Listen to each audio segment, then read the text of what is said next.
You're watching Two for the Road. Thanks for tuning in to another episode. I'm Joe. And I'm Tammy. Just beware, you're on the border of two time zones. Torreya State Park, the campground, is very small.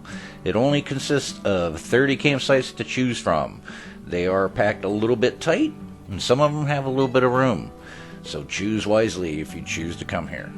And we reserve site number 27, 30 amp service and water only. There is a separate dump station. As you can see, the campsite itself does not have any type of gravel pad. You are naturally in the grass, which I thought was pretty cool. The campground itself is perched on top of one of the Florida's mini mountains, and you have some really spectacular views all over.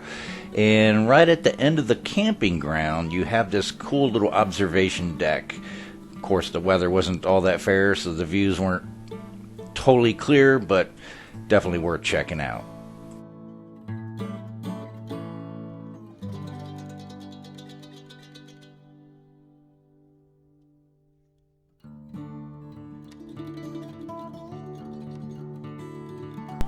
And this unique building is the office and ranger station with a small museum.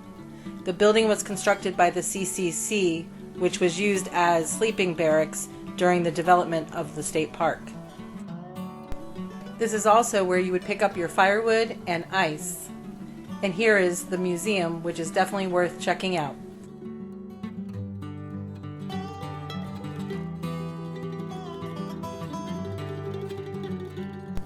And this is a canoe that was dug up along the Apalachicola River, which is believed to be a native Indian canoe. And this is one of the two comfort stations located in the campground, which includes showers and also a washer and dryer. And here's a quick look at a few of the campsites so you'll know what to expect when you come here.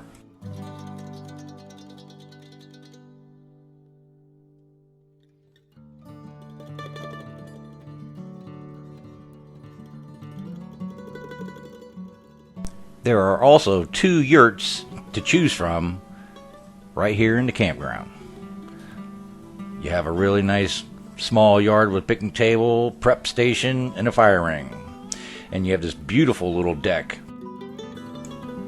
Take a look inside, and yes, it sleeps up to 5 people.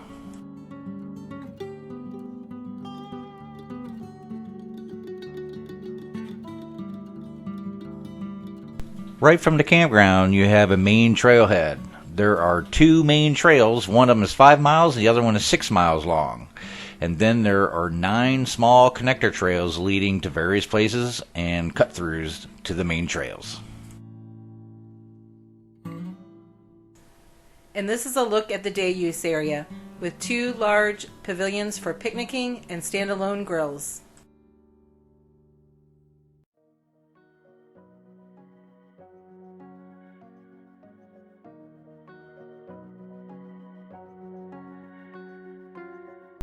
This area also includes a playground for the children. And 2 sets of horseshoe pits with horseshoes included. Since we were by ourselves and it was early in the morning, we let Cooper have a little bit of fun in the day use area. So by coming to this park, I've learned a little bit more history. There's realistically quite a bit here. The Torreya State Park is named after Dr. Torreya, and there's a tree named after him, the Torreya tree. This is a sample of one right here. It's not a real good example, but it is a common tree that's been planted in this area by a person named Croom, and I'll get into that here in a second. But here's the tree. You can see it's like some sort of pine / cypress tree. It's common coming from Japan, China, and it's even been planted in California. Now, as far as Mr. Krum that was in charge of doing the landscaping or some planting in the area, Ocala National Forest has a designated area called Krum right here in Central Florida. It is a favorite area for people taking their Jeeps and riding off-road. So it's kind of interesting when you travel around in your own state and find history. And here's some more interesting history. And what's on the park property is the Gregory House. It was built in 1907. The Gregory House is a stunning example of Florida's early 20th century agriculture. The house was built by Jason Gregory himself, a prominent Calhoun County planter who played a significant role in development of the state of Florida. In 1935, the CCC had moved this house from across the river to its current location.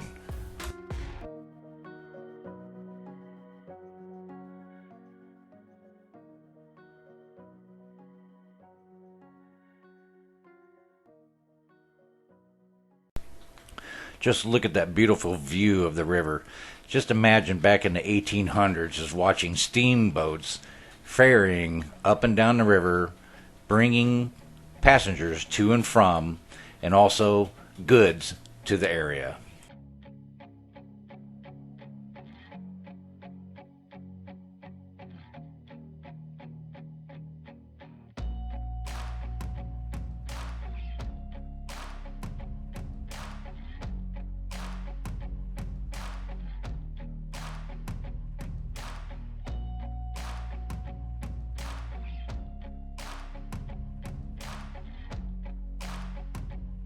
So Torreya State Park is definitely an interesting and an important park to the state of Florida.